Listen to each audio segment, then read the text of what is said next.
আপনি কারোর জনপ্রিয়তা দেখে, কার কত অনুসারী, কে কত সুন্দর কথা বলতে পারে, কে কত বুঝিয়ে কথা বলতে পারে, এই সব চিন্তাধারা করে জাতির সামনে আপনি তার কথা মেনে নেবেন না।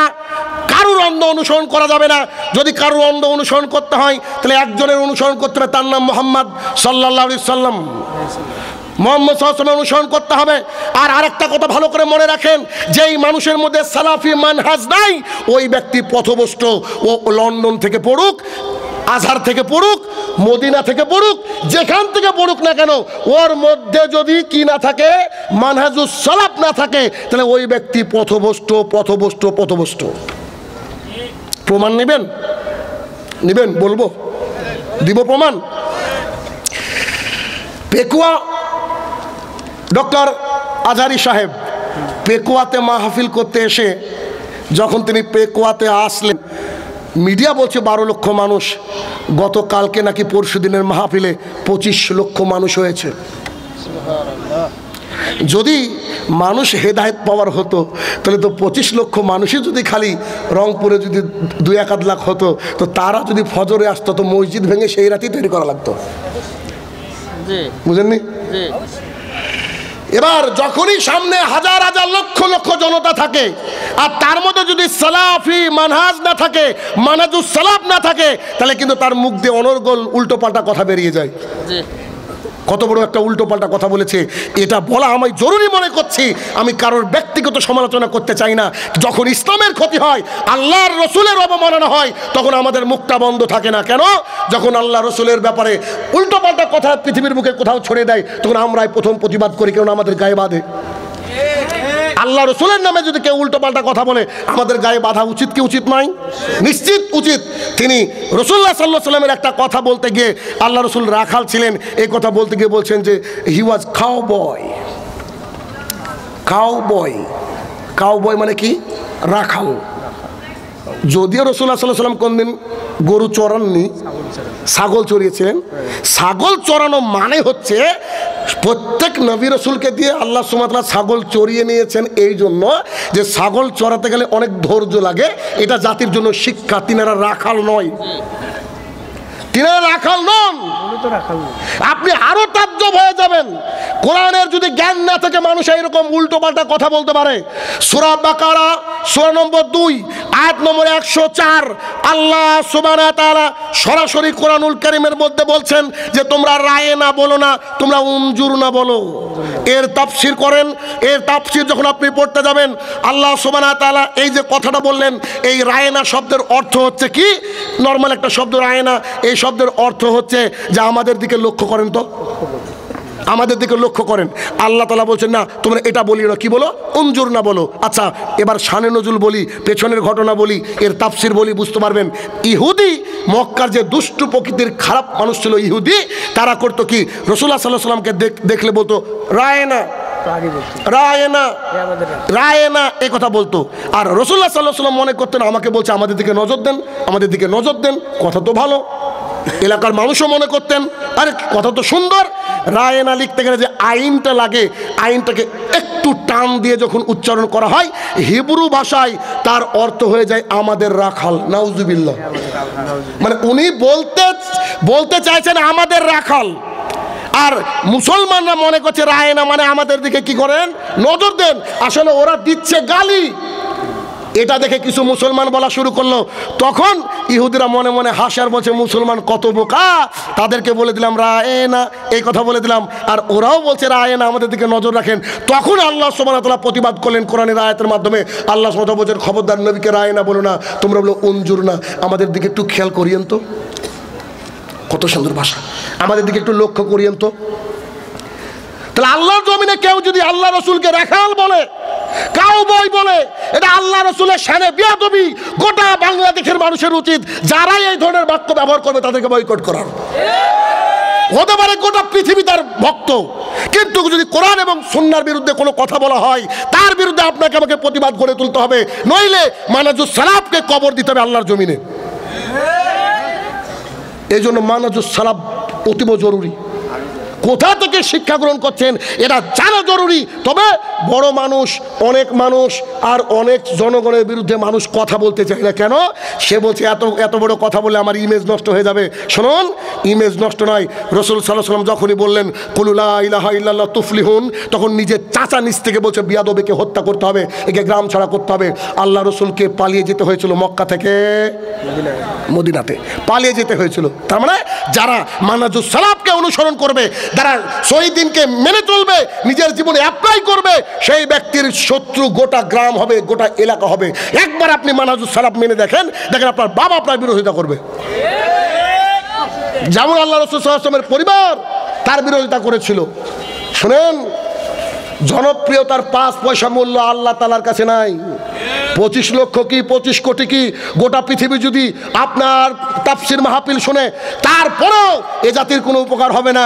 কারণ ফেরাউনও বলেছিল আনা রাব্বুকুমুল আলা, আমি তোমাদের আল্লাহর আল্লাহ। আল্লাহ সুবহানাহু ওয়া তাআলা ফেরাউনকে ডুবিয়ে মেরেছিলেন লোহিত সাগরে। যখন তিনি ডুবিয়ে মরছেন তখন বলছেন আল্লাহ আমি মুসার রবের প্রতি ঈমান আনছি। আল্লাহ বলছে টাইম ইজ ওভার, আর কাজ নাই, আর সময় নাই। অতএব দিন যাদের কাছ থেকে নিতে হবে তাদের মধ্যে মানহাজুস সালাফ এটা আছে কিনা এটা আপনাকে আমাকে যাচাই করে নিতে হবে। শুনুন, আলু কিনতে গিয়েছেন, পটল কিনতে গিয়েছেন, তখন যে কি যাচাই করে পাবলিক, কেমন একটু দেখেন। এই আমাদের মসজিদে নামাজ পড়ে, রংপুর এই পীরগঞ্জের মসজিদে, আপনাদের মসজিদের ইমাম, উনি আলু কিনতে গিয়েছেন, বা আপনাদের মসজিদে একজন মুসল্লি আলু কিনতে গিয়েছেন, আর একজন মুসল্লি বিক্রি করে হাটে আলু, এরকম আছে না নাই? তো দেখবেন আলু কিনতে গিয়ে একটা এরকম পাত্র নেয় না, বেছে বেছে তুলে নেয়। তো বেছে বেছে তোলার সময় এরকম করে তুলছে, দেখেন এই এই এদিক থেকে একটা তুলে কি তুলে না, তুলতে তুলতে বলছে 1 কেজি দেন তো, 1 কেজি দেন তো। তো যখন চাপিয়েছে একটা আলু কম পড়েছে, একটা বা দুটো, তো ওই চাচা দাড়িওয়ালা লোক ও ফজরে আপনার সাথে সালাত আদায় করে, আপনি 10টা 12টা বেছে দিয়েছেন, শুধু একটা আলুর দরকার। উনি করেছেন কি, একটা আলু যেই তুলতে গেছে চট করে হাতটা ধরে বেছে দাঁড়ান, মানে ওর ভাইকে ওর বিশ্বাস নেই, ও যেটা দিবে ও পচা, এটা ভেবে নিয়েছে। দাঁড়ান দাঁড়ান দাঁড়ান দাঁড়ান, তখন থামিয়ে দিয়েছে। থামিয়ে দেওয়ার পর বলছে যে আপনি রাখেন তো। একটা ও নিজে বেছে দিচ্ছে। আলুর দাম কত কেজি? 50 টাকা কেজি আলু কিনে এনে যদি একটা আলু খারাপ হয় খুব ক্ষতি হবে কি? ভিখারি হয়ে যাবেন কি? আচ্ছা, 2টো আলু খারাপ হলে হোক না, খুব ক্ষতি হবে কি? খুব ক্ষতি হবে না। কিন্তু ধর্মের ব্যাপারে যদি এই যে মানে আলু 50 টাকা কেজি আলু কিনতে গিয়ে এত যাচাই বাছাই করেন, আর ধর্মের ব্যাপারে বলছে হুজুর বলেছে, আশ্চর্য, বুঝেননি কথা? হুজুর বলেছে, হুজুর যা বলে তোলা তাই ফাইনাল। কে তাবিজ দিয়েছে? বলছে বড় হুজুর। ও শিরকের ফ্যাক্টরি ওর কাছে, বড় হুজুর তাবিজ দিয়েছে। আমি শাহিনুর রহমান কি কাবার শেখ সুদেশকে আল্লাহর জমিনে যেই আল্লাহর কথা বলবে, সে যদি দলিল না দিতে পারে তো তার কাছ থেকে দিন নেওয়া যাবে না।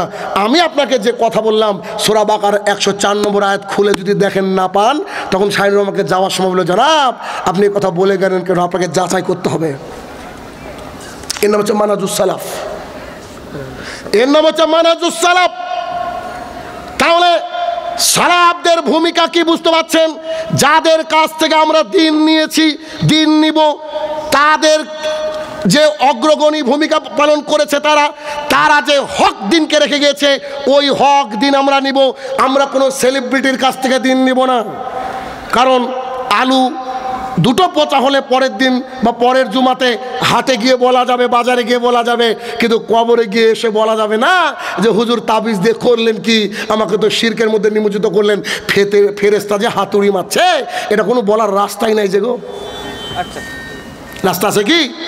রাস্তা নাই। তাহলে কি হক দিন নিতে হবে আর মানহাজুস সালাফকে গ্রহণ করতে হবে। মানহাজুস সালাফ কি?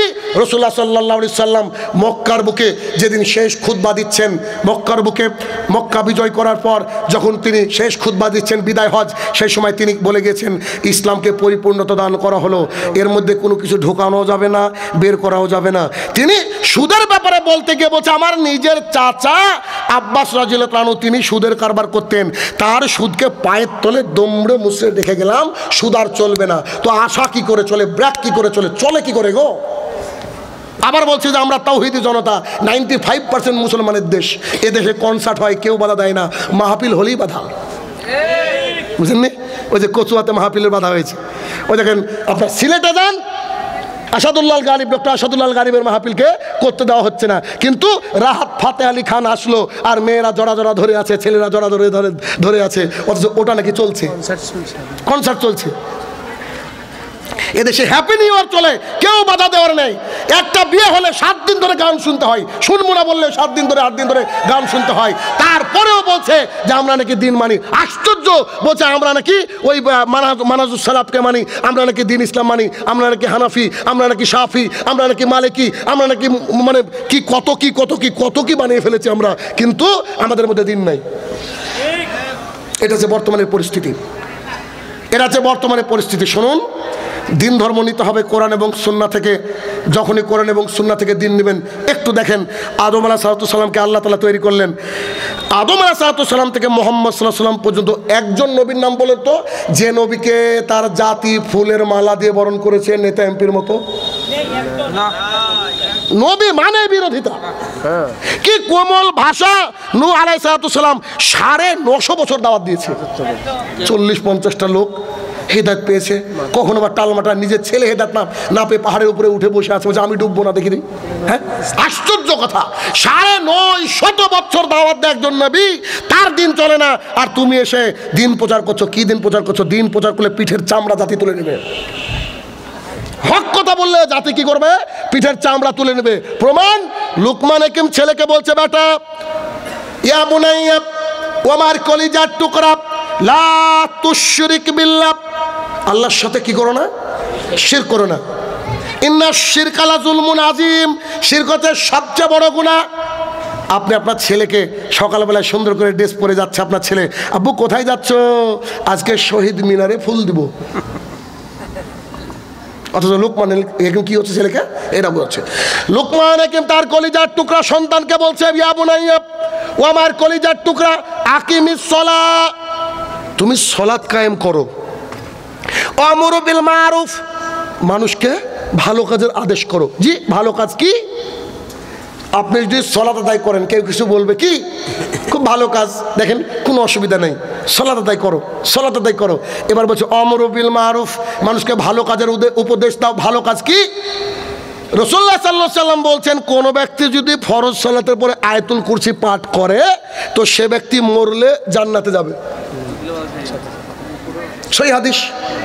কোন ব্যক্তি যদি ফজরের পর সাইয়্যিদুল ইস্তিগফার পাঠ করে, সারা দিনের মধ্যে মরলে জান্নাত। কোন ব্যক্তি যদি মাগরিবের পর সাইয়্যিদুল ইস্তিগফার পাঠ করে, সারা রাতের মধ্যে মরলে জান্নাত। দেখি তো কার কার মুখস্থ আছে, হাত তোলেন। সাইয়্যিদুল ইস্তিগফার কার কার মুখস্থ আছে? আল্লাহুম্মা আনতা রাব্বি লা ইলাহা ইল্লা আনতা খালাকতানি ওয়া আনা আবদুকা ওয়া আনা আদিকা। এই ছোট্ট একটা দোয়া কার কার? আচ্ছা, হাত নামান। দেখেছেন, অধিকাংশ মানুষের নাই এতটুকু ছোট্ট একটা দোয়া।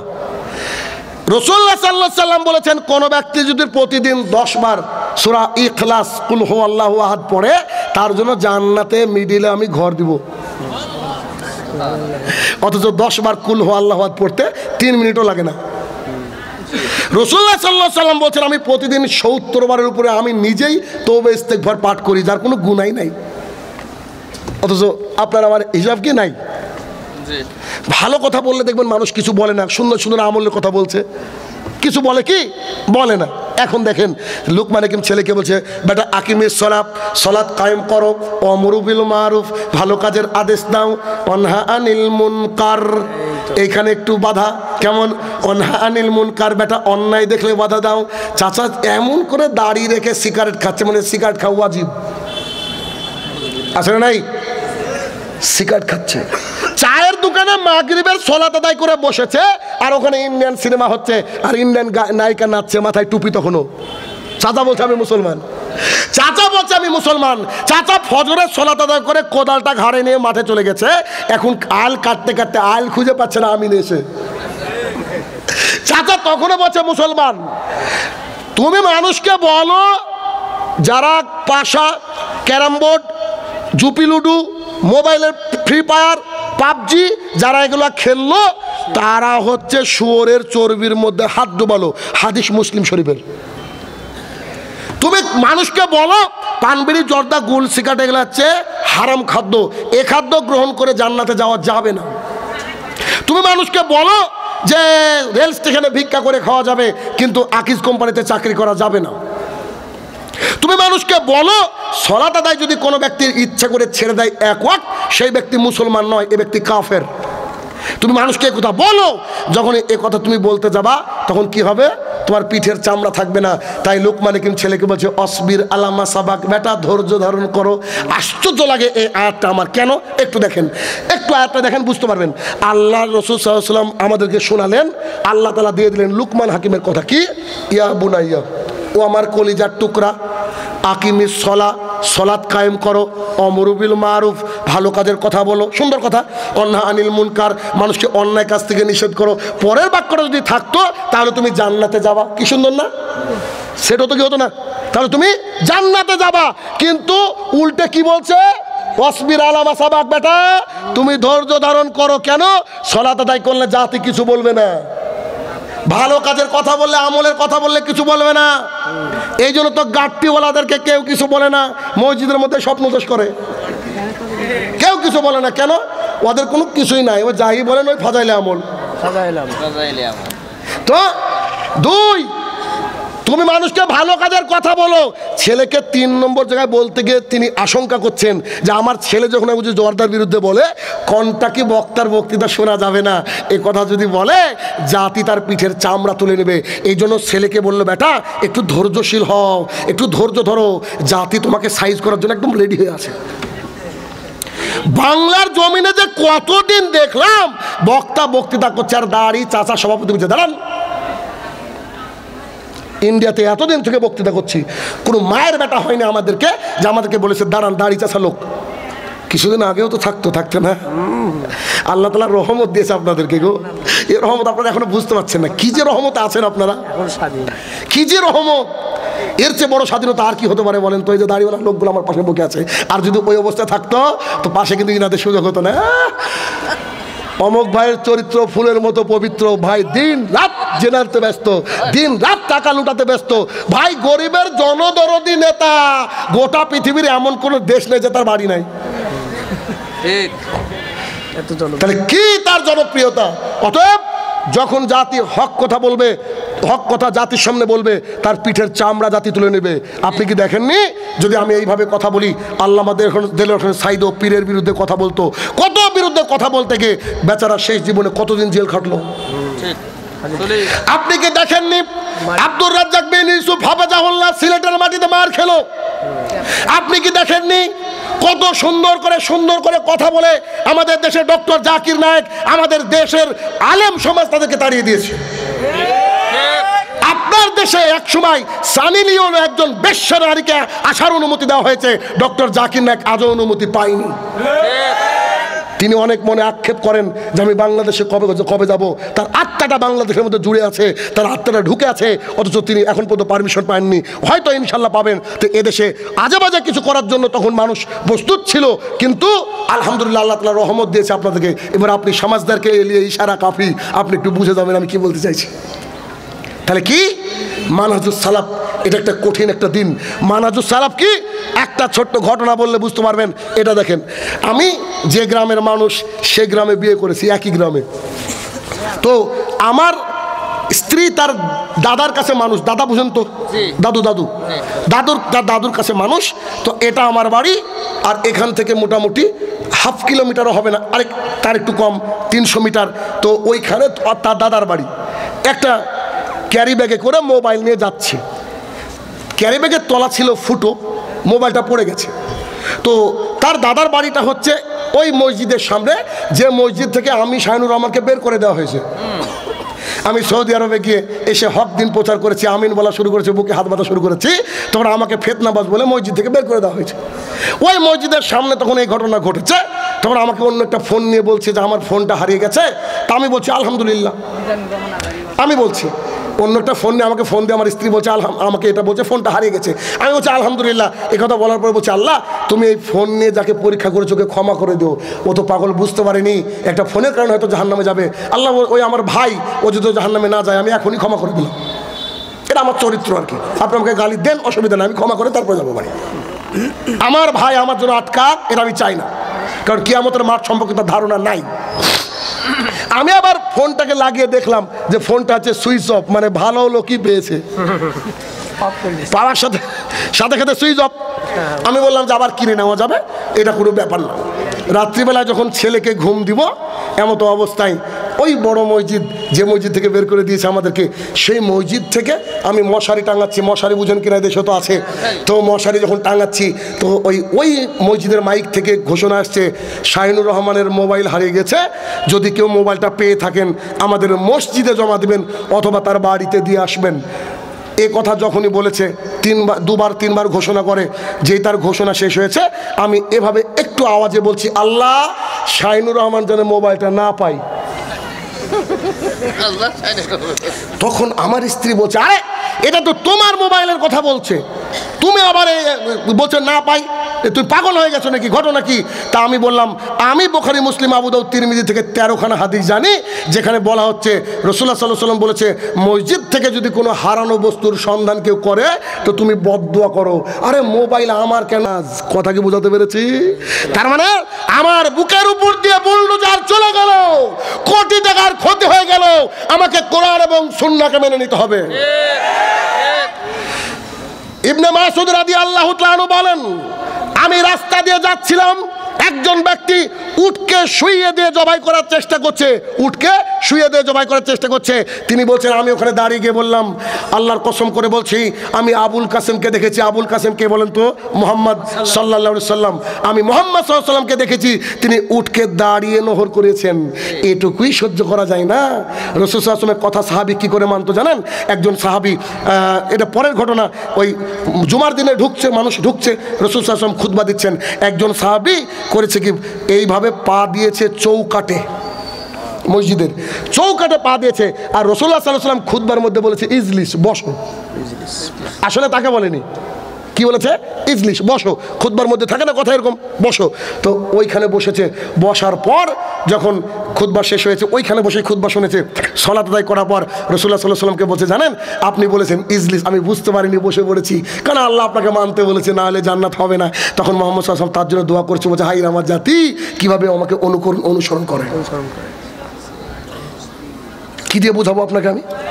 আনাস ইবনে মালিক রাদিয়াল্লাহু তাআলা আনহু বলেন, আমরা আবু তালহা রাদিয়াল্লাহু তাআলা আনহুর বাড়িতে ছিলাম, আমি মদ ঢেলে দিচ্ছিলাম, অনেক সাহাবী মদ খাচ্ছিল, মদ মুখে নিচ্ছিল, তখনও মদ হারাম হয়নি।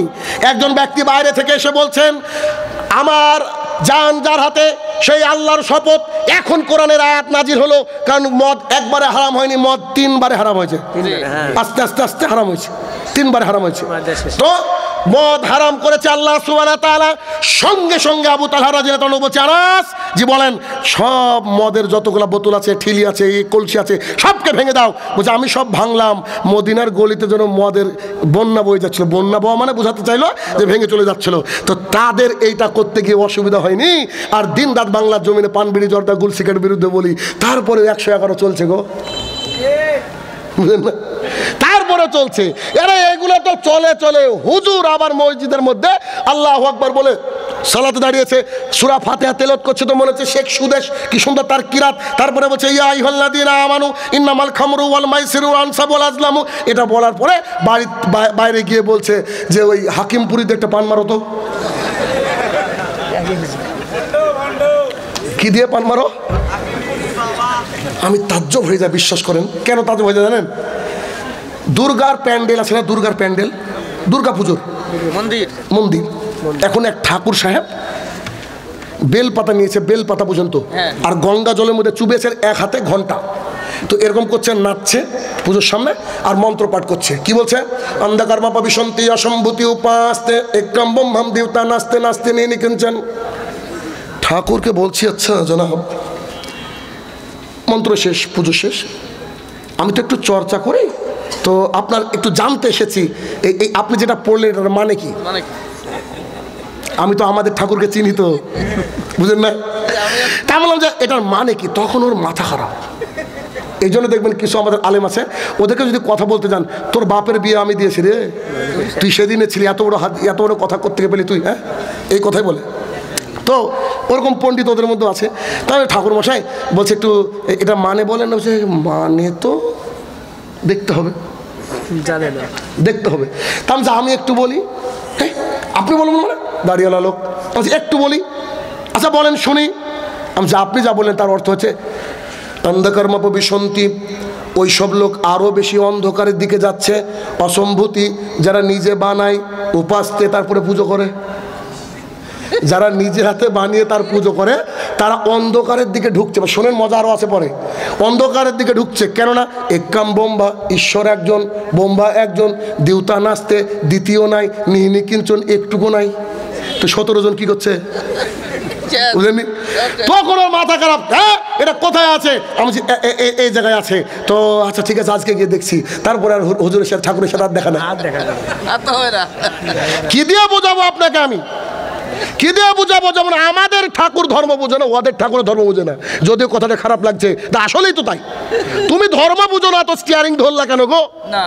স্টিয়ারিং যে ধরবে তাকে তো ভালো পাকা ড্রাইভার হওয়া উচিত নাকি? তোমাকে তো কোরআন সুন্নাহ জেনে তারপর জাতির সামনে কথা বলতে হবে। অথচ তুমি কোরআন সুন্নাহ বুঝো না, আর মানুষ যা আসলে ফতোয়া দিয়ে দাও। আরে আহমদ ইবনে হাম্বল রাহমাতুল্লাহ 10 লক্ষ হাদিসের হাফেজ, তিনাকে প্রশ্ন করা হলে বেশিরভাগ প্রশ্নের উত্তর বলতেন আমি জানি না। লজ্জার কিসের? তুমি জানো না বলে দাও। একজন আলেমকে দেখলাম বলছে সুদ কি হারাম? বলছে ওই মুসলমানের মধ্যে হলে হারাম, আর মুসলমান আর অন্য জাতির মধ্যে হলে হারাম না। নেন এবার ফতোয়া। পাগল দুনিয়াতে কত দেখবেন। আর এই দেশ তো ফ্যাক্টরি, একার সময় এক এক রকম ডেলিভারি দেখেন না। তো আশ্চর্য জাতি, এ জাতি কি করে মূল্যায়ন করবে কোরআন এবং হাদিসকে? কি করে মূল্যায়ন করবে বলেন দেখি? কি পরিস্থিতি বর্তমানে! আল্লাহ আকবার, আমাদেরকে ক্ষমা করুক আল্লাহ সুবহানাহু ওয়া তাআলা। অতএব আমাদেরকে কিন্তু দিন এবং ইসলাম মেনে চলতে হবে। আমার যেমন রেকর্ড আছে, আমি রাত 12টার পরে বক্তৃতা করি না। কেন? আপনি 12টা 1টা পর্যন্ত বক্তৃতা শুনে গিয়ে ফজরের নামাজ কাজা করবেন, আর আমি কবরে বাস খাবো নাকি? না, হতেই পারে না। কথা বুঝেননি বোধ হয়? শীতের রাত লম্বা, 12টার মধ্যে ঘুমিয়ে যাবেন, চলে যাবেন সুন্দর করে আরাম করে, ফজরে উঠবে, হাইয়ালা সালাদ ডাকে চলে যাবেন, সালাদ দায় করবেন, বেশ ভালো কথা। এবার এই মাহফিল শেষ হবে অনেক রাত্রিতে, এবার মুয়াজ্জিন বলছে হাইয়ালা সালাহ, আর বউকে জোরে ধরে বলছে তোরা 3 জনা মিলে চালা। আছে না নাই এরকম? আছে না নাই? জি। তাহলে কি মানহাজুস সালাফ হচ্ছে কোরআন এবং সুন্নাহ। আল্লাহ, আল্লাহর কসম করে বলছি, মানহাজুস সালাফের প্রথম বৈশিষ্ট্য হচ্ছে ও 1 লাখ বছর ধরে আমল করছে। আল্লাহকে 1 লাখ হায়াত দিয়েছে। কথার কথা, 1 লাখ বছর ধরে কি করছে? আমল করছে। একটা ছোট্ট ছেলে গিয়ে যদি বলে জনাব আপনি যেটা আমল করছেন এটা ভুল, ও যদি প্রমাণ দেখাতে পারে সঙ্গে সঙ্গে ছেড়ে দিতে হবে। কি বললাম? সঙ্গে সঙ্গে ছেড়ে দিতে হবে। এটাই কি? এটা হচ্ছে মানহাজুস সালাফ। কথা কি ক্লিয়ার হলো? ওকে, কিছু প্রশ্ন বোধহয় আছে না? কেউ বলছিল জি জি জি। আচ্ছা আচ্ছা, প্রশ্ন এই তো। আচ্ছা ঠিক আছে ইনশাল্লাহ। দেখেন এই প্রশ্নগুলো দিতে দিতে হয়তো আমার টাইম হয়ে যাবে। আমি যাকে মূল বিষয়টাকে আপনাকে বুঝালাম, আরেকবার একটু প্যাকেট করে দিই কথাটা। এক, যখন কোনো দিন মানব, দিন মানার সময় কেউ যদি বলে এইটা কোরআন এবং হাদিসে আছে, দয়া করে তাকে বলেন যে ভাই কোথায় আছে, তাকে সময় দেন। কুল হাতু বুরহানাকুম ইন কুনতুম সাদিকিন। ওই যে বেয়াদবরা আল্লাহকে বলেছে না আমরা জান্নাতে যাবো, আল্লাহ বলছে দলিল দেখা। ইহুদি খ্রিস্টান আল্লাহকে বলছে আমরা কোথায় যাবো? জান্নাতে যাবো। আমরা ছাড়া কেউ নাই, আল্লাহ বলছে দলিল দে। ওদের দলিল আছে কি? দলিল নাই। তো এক, মানহাজুস সালাফের বৈশিষ্ট্য কি? যে আপনি করবেন কি? আগে দলিল চাইবেন। দলিল হতে হবে কোরআন এবং সুন্নাহ থেকে। ইজমা কিয়াস ও জায়েজ, কিন্তু কখন জায়েজ? যখন সেটা অন্যরকম দিয়ে চলে যাবে, কোরআন এবং সুন্নাহ নাই। যদি অথেন্টিক সোর্স থেকে আসে তবে আপনি নিতে পারেন, আদারওয়াইজ নেওয়া যাবে না। আর এই সালাফদের দিন আল্লাহর জমিনে 100% বিশুদ্ধ দিন, যার জন্য কতজন আপনাদের দেশেরই জেল খেটেছে, আপনাদের দেশেরই মার খেয়েছে। একটু চোখ কান খোলা রাখলে বুঝতে পারবেন। অথচ অন্যান্য আলেমদের পা টিপে মানুষ গিয়ে পা টিপে। আর যারা হকপন্থী আলেম দেখেন তো তাদের অবস্থা কি। যাই, কয়েকটা প্রশ্ন এসেছে, একটু শর্ট করে বলে দিই। সুন্নতি পদ্ধতিতে বিয়ে করেছি, এজন্য বরযাত্রী নিয়ে যেতে পারিনি, এ কারণে আমার আপনজনরা মন খারাপ করেছে, তাদের কিছু নসিহা করুন। সুন্নতি পদ্ধতিতে বিয়ে করতে হবে, শুধু আত্মীয় না, গোটা বাংলাদেশের মানুষ যদি মন খারাপ করে, দ্যাট ডাজন্ট ম্যাটার, কোনো অসুবিধা নাই। বরযাত্রী কোথা থেকে আসলো আপনাকে একটু দেখাই, আপনার হাতে গুগল আছে, গুগলের মালিক শাহিনুর রহমান নাম, মুসলমান না। এই গুগল এর এখনই আপনি গুগলে গিয়ে সার্চ দেন বরযাত্রী কাকে বলে, তো তারা বলে দেবে হিন্দু ধর্মের প্রথা অনুযায়ী বরের সাথে যারা যায় তারা হচ্ছে বরযাত্রী। আর আমি একটা কিতাব লিখেছি, যেই কিতাবের নাম হচ্ছে বিবাহ একটি ইবাদত। এই কিতাবে আমি নাম রেখেছি জুলুম যাত্রী। কেন? যে লোকটা 150 বরযাত্রী খাওয়াচ্ছে, এই লোকটার বয়স 70 বছর। 70 বছরে 10 জন ভিখারিকে খাওয়ায়নি, আর আজকে কি এমনি এমনি খাওয়াচ্ছে নাকি? বেচারা চাপে আছে গো। অতএব বরযাত্রী চলবে না, বরযাত্রীর বিষয়ে খাওয়া যাবে না। আচ্ছা পরে দিকে বলছে জি। তাহলে এখান থেকে একটা শিক্ষা প্রশ্ন থেকে, গোটা পৃথিবীর মানুষ যদি আপনার বিরুদ্ধে কথা বলে, বিরুদ্ধে চলে যায়, মন খারাপ করে, তবু আপনাকে কোরআন এবং সুন্নাহ মানতে হবে। কারণ আপনি আমি মানুষকে খুশি করতে আসিনি, আপনি আমি খুশি করতে এসেছি আল্লাহকে, আল্লাহ তাআলাকে, ব্যাস এটাই। দ্বিতীয় প্রশ্ন, ঘোড়ার গোশত খাওয়া কি হারাম? খায়বারের যুদ্ধে খাদ্য সংকটের জন্য ঘোড়া জবাই করে খেয়েছে, এজন্য এটা শুধু ওই সময়ের জন্য জায়েজ ছিল, কথাটা কি সঠিক? জি, সুন্দর প্রশ্ন। দেখেন, এই প্রশ্নের উত্তর দেওয়ার আগে একটা কথা বলি। ইসলাম ধর্মের নিয়ম অনুযায়ী কোরআনে বর্ণিত রয়েছে তোমরা একটা বিবাহ করো, চাইলে 2, 3, 4টে বিবাহ করো। 4টে বিবাহ করতে হবে, জরুরি করেন কি না করেন এটা ব্যাপার না, কিন্তু 4টো বিবাহ করা ইসলামে জায়েজ। এটা যদি আপনি ইমানদার হন তো মেনে নিতে হবে প্রথমে। কথাকে বোঝাতে পারছি? আপনি মানেন না মানেন, কিন্তু মানতে হবে। এটা কেন কি আছে?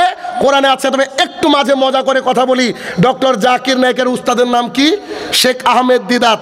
আহমেদ দিদাত বলছে, আমি আমার স্ত্রীকে বলছি, ডু ইউ বিলিভ ইন কোরআন? তুমি কি কোরআন বিশ্বাস করো? বুঝি আই ডু বিলিভ ইন 100%, আমি 100% বিশ্বাস করি।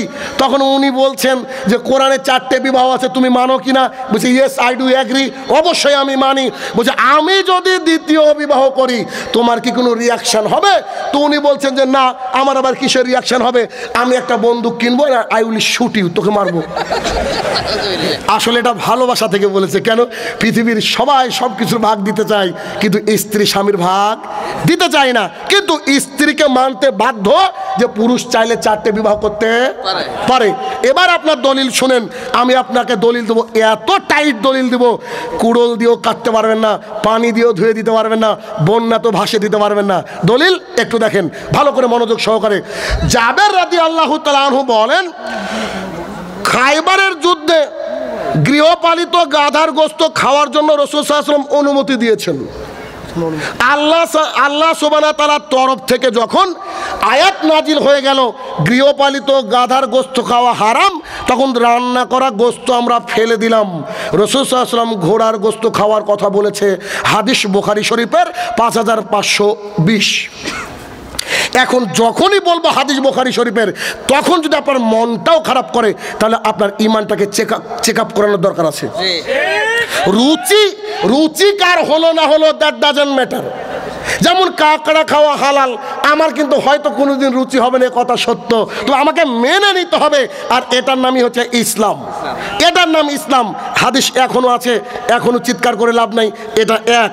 2, আসমা বিনতে আবি বকর রাদিয়াল্লাহু তাআলা আনহা বলেন, আমরা নিজে হাতে ঘোড়াকে জবাই করেছি এবং ঘোড়ার গোশত খেয়েছি। রাসূল সাল্লাল্লাহু আলাইহি ওয়াসাল্লাম আমাদেরকে নির্দেশ দিয়েছেন।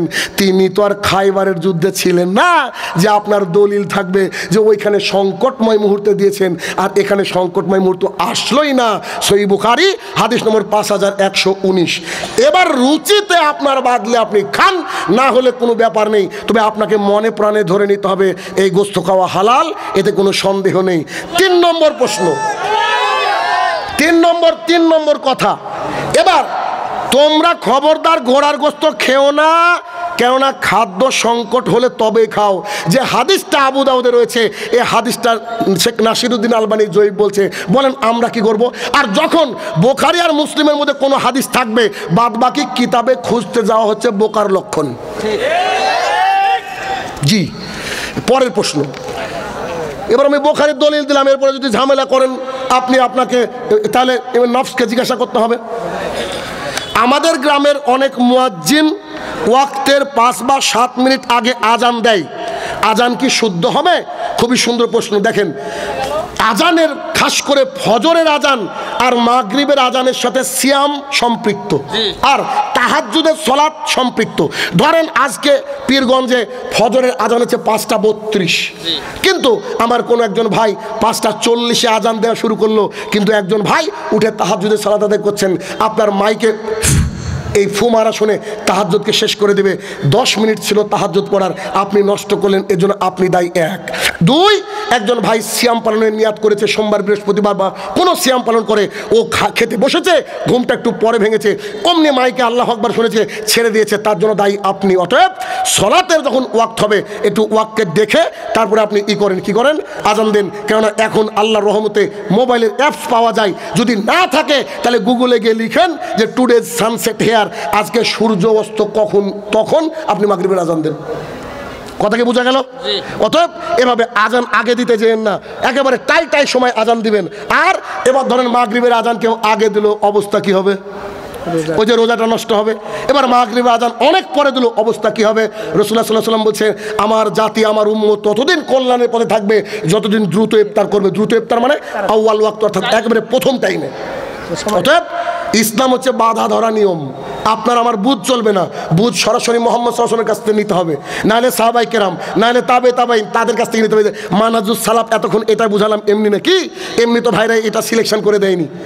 আমি তাজ্জব হয়ে গেলাম, এই আজকের যে টপিক আপনারা দিয়েছেন, এই টপিকে সার্চ দিলাম আমি ইউটিউবে, কারুর বক্তৃতা নাই। আমি সার্চ দিলাম গুগলে, কারুর বক্তৃতা নাই। আল্লাহ তাআলা আমাকে তাহলে আমি কত মেহনত করে বক্তৃতা দিচ্ছি, বুঝতে পেরেছেন? আমাদের কথা একটু এদিক ওদিক হলে আপনারা কি বলবেন? সালাম আলাইকুম দিয়ে ছেড়ে দেবেন, আমাকে বাস খেতে হবে উপরে, রাজি না। কথা বুঝেননি? রাজি না। ওকে, এরপর আমার স্ত্রী এখন নাই, তালাক হয়েছে, সে আমার কাছে সাহায্য চাই, তাকে সাহায্য দেওয়া যাবে কি? এখন ভিখারি যদি হয় তো ভিখারিকে ভিক্ষুক মনে করে দেন, তাই বলে আবার ওইরকম করে দিতে দিতে কাছে ডাকেন না, তাহলে আবার ওই যে কিছুদিন আগে মসজিদের উপরে ঘটলো, এটা যেন না ঘটে যায়। হানাফির মসজিদের কমিটিতে থাকা যাবে কি? দান করা যাবে কি? আল্লাহর জমিনে হানাফি তো নাই না, হাসি না, আমি বাস্তব বলছি। আল্লাহর জমিনে এখন পর্যন্ত হানাফি পাবেনই না। যারা হানাফি কট্টর তারাই প্রকৃত আহলুল হাদিস, আর যারা নিজেকে হানাফি মনে করে তারা এরা কেউ হানাফি না, সব নকল হানাফি। প্রমাণ নেবেন? উনি কি বললেন? যে যদি সহিহ হাদিস পাও আমার মাযহাব ত্যাগ করো, সব কিছু ত্যাগ করে সহিহ হাদিস নাও। একটা ছোট্ট কথা বলে বক্তৃতা শেষ করব। একজন ব্যক্তি বলছে, আচ্ছা আমি যদি কোরআন এবং সুন্নাহ মানি আমি কি করব? আমি বললাম আপনি কি? তো আমি মানা যে হানাফি মানে অনুকরণ করি। আমি বললাম আপনার মসজিদে যা হয় তার উল্টোটা সহিহ হাদিস। মজার কথা শুনেন, আপনার মসজিদে যা হয় তার উল্টোটা কি? সহিহ হাদিস। আমাকে বলছে বুঝান। আমি বলছি, এক, মসজিদে ঢুকে যখন আপনি প্রথমে দাঁড়াচ্ছেন পায়ের সাথে পা ফাঁক করে দাঁড়াচ্ছেন, সহিহ হাদিস পায়ের সাথে পা, কাঁধের সাথে কাঁধ মিলে সালাত আদায় করতে হবে। 2, দাঁড়িয়ে জায়নামাজের দোয়া পড়ছেন, জায়নামাজ থাক আর না থাক, কিন্তু ওখানে জায়নামাজের দোয়া ইন্নী ওয়াজ্জাহতু পড়ছেন, পড়া যাবে না, ওটা যে দোয়া সানা, তাহলে ও পড়ছে না, আপনি পড়েন উল্টো। 3, যখন ইমাম সাহেব সূরা ফাতিহা পড়ছে আপনার মুখটা বন্ধ করে দিয়েছে, আপনাকেও সূরা ফাতিহা পড়া উচিত ছিল।